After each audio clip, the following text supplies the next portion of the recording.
no McDonald's, no traffic lights, but they have polyandry, naked festivals, and a national happiness index. Bhutan is where the unusual becomes the norm. Ready to explore the most mysterious and captivating country in Asia?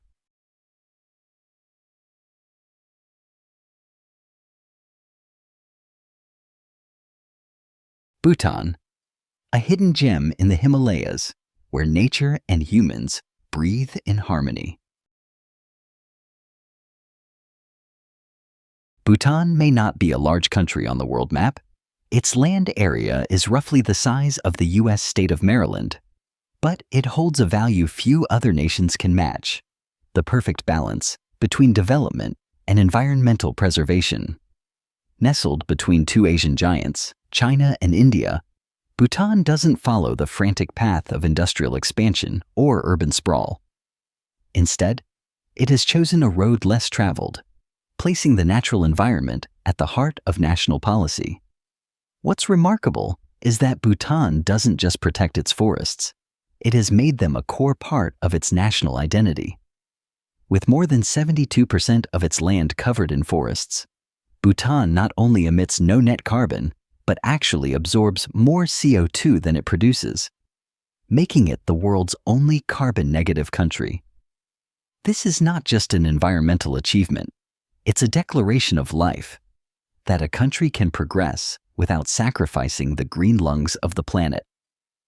While the world continues to debate climate goals and carbon reduction commitments, Bhutan proves that with strategic vision and deep respect for nature, even a small nation can lead the global charge for sustainability.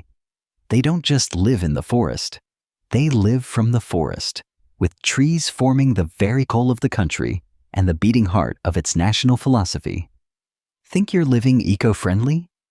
Bhutan sips its butter tea and says, "Hold my forest, 72% of its calling." And trust us, what comes next about Bhutan will only get stranger and more fascinating. Let's keep going.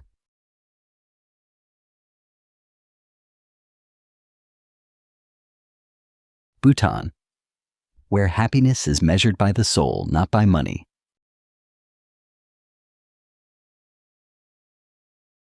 In a world where wealth is often measured by GDP and economic performance, Bhutan has taken a different route, one where gross national happiness, GNH, is the compass guiding its development. This isn't just a symbolic idea. Bhutan has implemented it into a national governance framework, where quality of life, social harmony, environmental care, and cultural preservation take precedence over pure economic numbers. Though Bhutan may not have a strong economy or high literacy rates, it is still hailed as the happiest country in the world. Why? Because its people don't live to consume. They live to connect with each other, with nature, and with their inner selves. In Bhutanese society, it's hard to tell who's rich or powerful because income inequality is minimal and social class distinctions are nearly non-existent. Here, you might see a prince playing soccer with village kids. No entourage, no distance. Crime rates are nearly zero. People believe in karma, live with compassion, and place deep value on moral character. What may seem old-fashioned to some is in fact the very foundation of a strong, contented society. One where happiness doesn't come from wealth, but from a peaceful, meaningful way of life. The world counts money. Bhutan counts peace. Strange, right? And trust us, things are about to get even stranger. Let's keep going.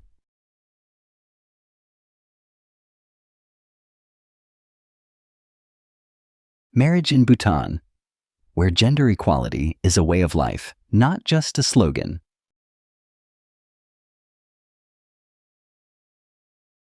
In Bhutan, polyandry and polygamy aren't relics of the past. They're living practices, freely chosen and socially respected.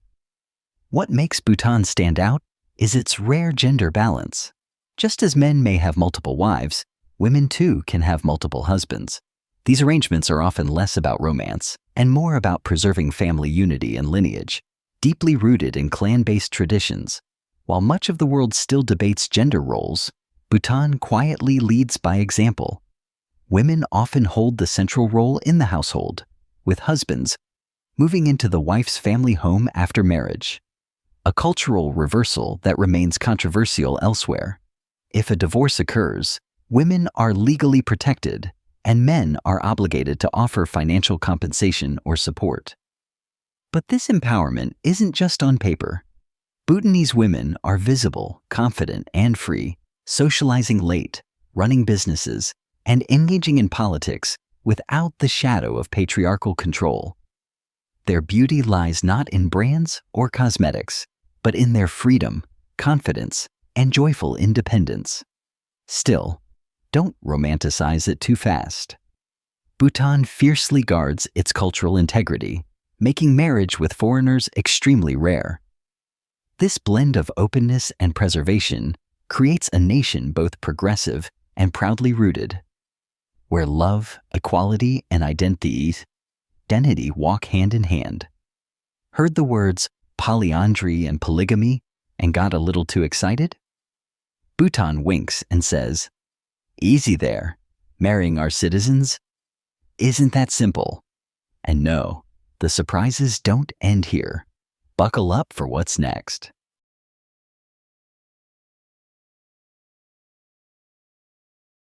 A royal love story, when destiny speaks at first sight. The love story of King Jigme Khesar Namgyel, Wangchuck Ksem, and Queen Jetsun Pema is a modern fairy tale that has touched hearts across Bhutan and beyond. At just 70 years old, Jetsun met the 17-year-old crown prince and boldly declared, "When I grow up, I want to marry you." 14 years later, in 2011, that dream became reality. Jetsun became the youngest queen in the world. What makes their story remarkable isn't just romance or royalty, but the king's personal vow. Though Bhutanese tradition allows polygamy, he chose lifelong monogamy. In a culture where multiple marriages are legal, this choice became a powerful symbol of loyalty and evolving values. In a world of fleeting connections, their bond is a quiet yet powerful reminder. Love built on commitment still holds its place, even in a palace.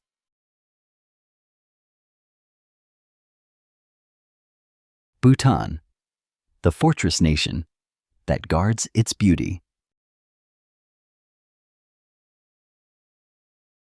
In Bhutan, you don't just travel, you earn your way in. With its high-value, low-impact tourism model, the country requires all visitors to book through a local agency and pay $100 per day sustainable development fee.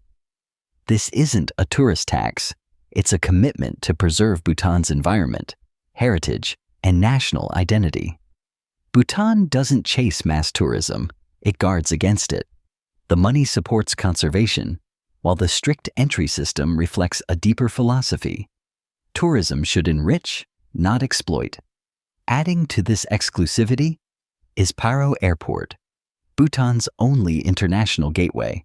Nestled among Himalayan peaks with a notoriously short runway, only a handful of elite pilots are qualified to land there. Arriving in Bhutan isn't a convenience, it's a ceremonial entry into a protected world. In a global landscape of over-tourism, Bhutan stands as a spiritual fortress, where each visitor is not just a traveler, but a respectful guest in a sacred land.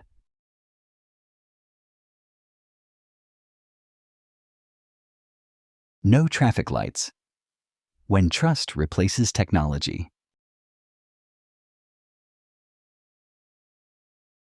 In Thimphu, the capital and cultural heart of Bhutan, you won't find a single traffic light, no red, yellow, or green.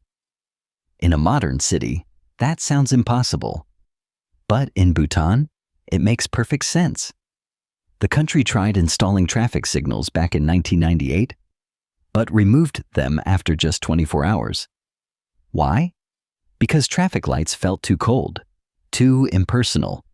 People preferred the familiar sight of traffic officers standing at intersections, smiling, waving, and directing vehicles with a human touch. For the Bhutanese, traffic isn't just about moving cars. It's a form of social connection. It's slow living in motion. That doesn't mean Bhutan has no traffic rules. On the contrary, drivers are remarkably respectful. They yield without honking, wait their turn, and rarely rush. Here, cooperation and courtesy form the real traffic system.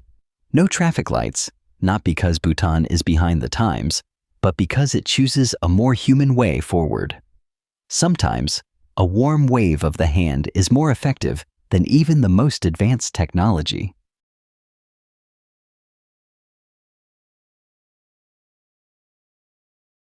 No doesn't mean refusal. The art of politeness in Bhutanese culture.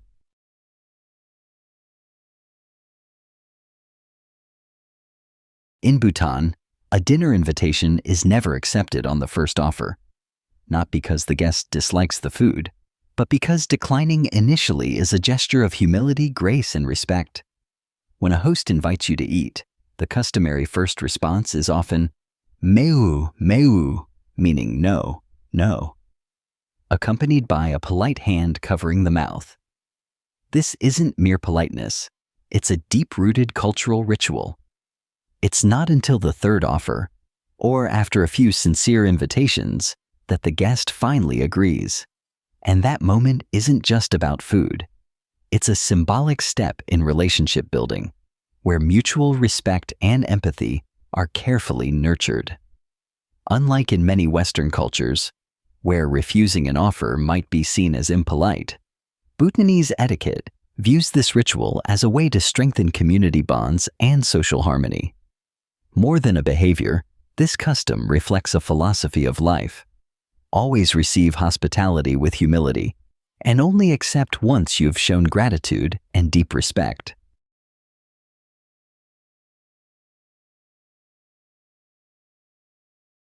Life without McDonald's? Bhutan says no thanks to global brands.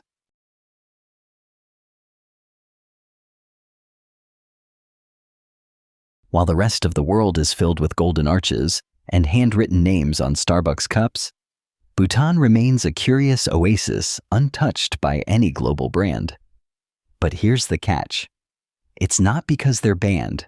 It's because Bhutanese people simply aren't interested.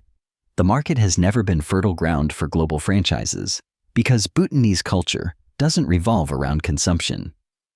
People here prefer traditional values, home-cooked meals, and small local eateries serving authentic dishes, not hamburgers, soup, or almond milk lattes. With a population of just around 800,000 and a lifestyle deeply connected to nature, the absence of big-name chains is a conscious reflection of a society that knows what it needs and what it doesn't. One local entrepreneur once remarked that if a big franchise opened in Bhutan, it would likely close within months, not due to regulation, but because of culture. Life in Bhutan isn't shaped by marketing, but by community, simplicity, and heritage. Things global brands can't bottle, package, or sell. While the world craves fast food, Bhutan gently replies, "I choose fast peace." No burgers, no lattes. And yet, life here is wonderfully chill. Curious what's next? Keep reading.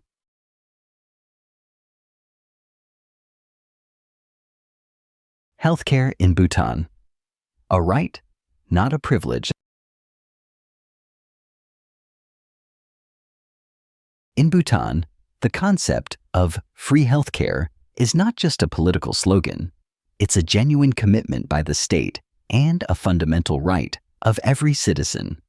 From basic services like checkups and medication to advanced treatments abroad, all medical costs are fully covered by the government. Even when a patient requires treatment overseas, something many countries consider an exception or a personal expense, Bhutan ensures no one is left alone. The government pays not only for the treatment, but also for the airfare. This makes Bhutan one of the few countries in the world with a fully public healthcare system. No private hospitals at all. It's a way to ensure equal quality of care for everyone, from the poorest villager to a government official. In a world where healthcare is increasingly commercialized, where patients must often choose between their health and their wallet, Bhutan stands as an admirable paradox. Not because it's wealthy, but because it has clear national priorities. People come first, not profit. The existence of such a universal healthcare system speaks not only to governance, but also to a profound social philosophy. Health is the foundation of happiness, and happiness is the ultimate goal of every government.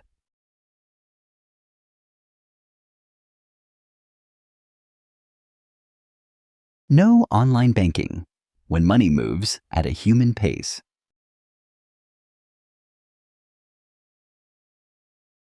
In a world where financial transactions happen with just a few clicks, Bhutan seems to go against the grain. Here, you can't open a bank account online, and you can't transfer money through mobile apps. If you need to do anything, you'll have to step outside, visit the bank in person, meet a real person, and sign with a real pen, as if you're living in an offline version of the modern world. But that doesn't mean Bhutan is outdated. On the contrary, they've consciously chosen a slower rhythm of life, one where human connection takes precedence over digital efficiency.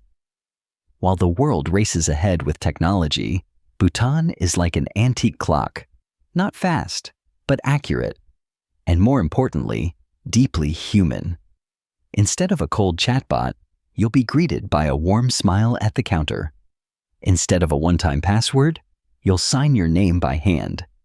In Bhutan, finance still carries the spirit of tradition, where personal relationships matter just as much as the numbers in your account.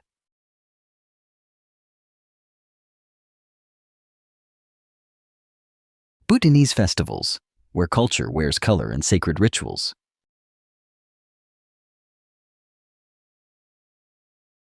If you think a festival is just about parades and fireworks, Bhutan will make you think again. Here, festivals are not mere celebrations. They are spiritual ceremonies, sacred moments where the past, present, and the unseen world come together. Events like Parotsechu and Jambe Lakangdrup aren't just cultural highlights. They are deep spiritual gateways into the Bhutanese soul. At Jambe Lakangdrup, one of the most intriguing features is the naked dance, a ritual meant to drive away evil spirits and invoke blessings. By the flickering firelight at night, 16 men dance in silent reverence, as if communicating directly with the divine. Elsewhere at Parotsechu, thousands gather at the ancient Parodizong fortress, dressed in traditional attire, to witness mask dances that portray mythologies and Buddhist teachings. Festivals in Bhutan aren't meant for fleeting entertainment. They're living rituals that pass on cultural memory, spiritual values, and communal harmony. Every step, every costume, every drumbeat tells a timeless story. These are not performances to be watched, but experiences to be felt and lived.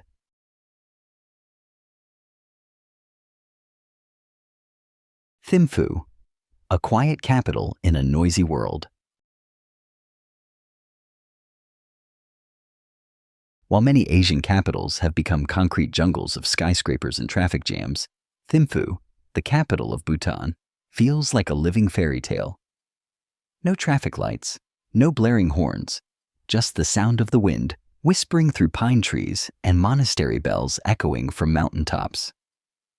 Perched at over 2,300 meters above sea level, Thimphu is one of the highest capitals in the world, and perhaps one of the most peaceful.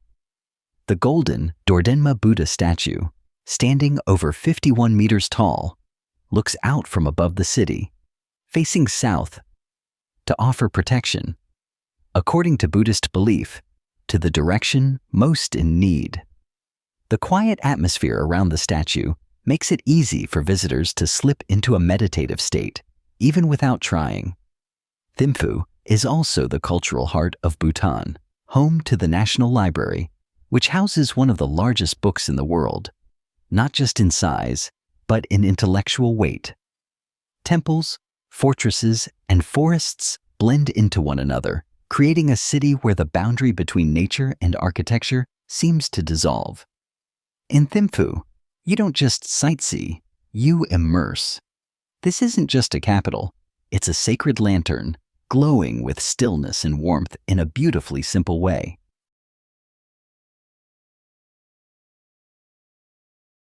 Bhutan, a mountain paradise that doesn't need the ocean.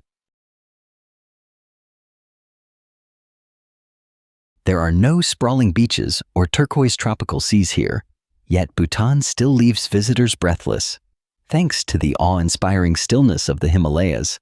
Its beauty doesn't scream for attention, but rather quietly touches the soul. One of Bhutan's most iconic landmarks is the Taksang Palphug Monastery, better known as Tiger's Nest. Perched precariously on a vertical cliff nearly 3,000 meters above sea level, it appears to float in the sky, both majestic and surreal. Reaching it is no simple stroll. Visitors hike for hours along winding stone steps, through pine forests and waterfalls. But the journey itself is essential. Each step clears the mind. Each breath becomes a silent prayer. Beyond Tiger's Nest, Bhutan captivates with Phobjika Valley, a pristine, mist-veiled land of deep forests and traditional wooden homes.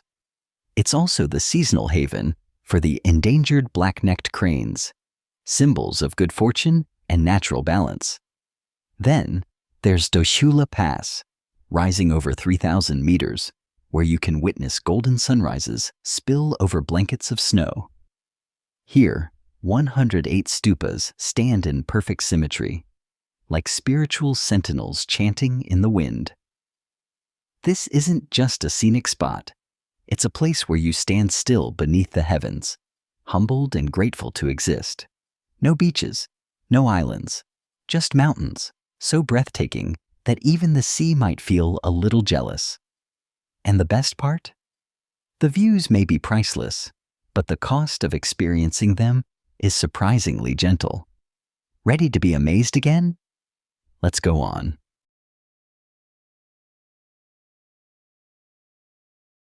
Bhutan. Simple living, modest costs, invaluable life.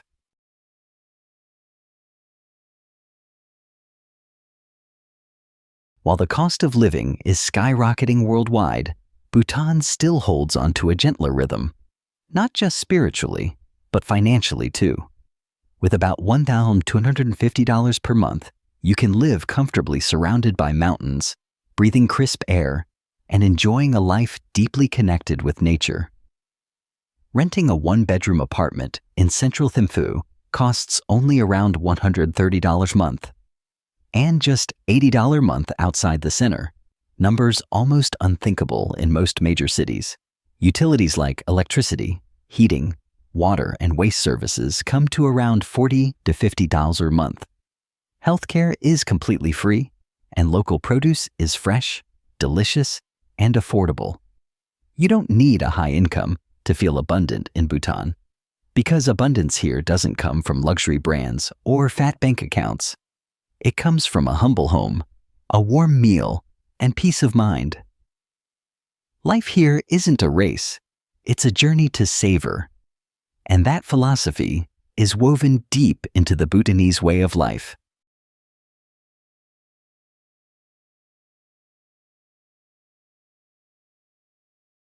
Bhutanese cuisine, where spice is both flavor and identity. In Bhutan, chilies aren't just seasoning, they're the main event.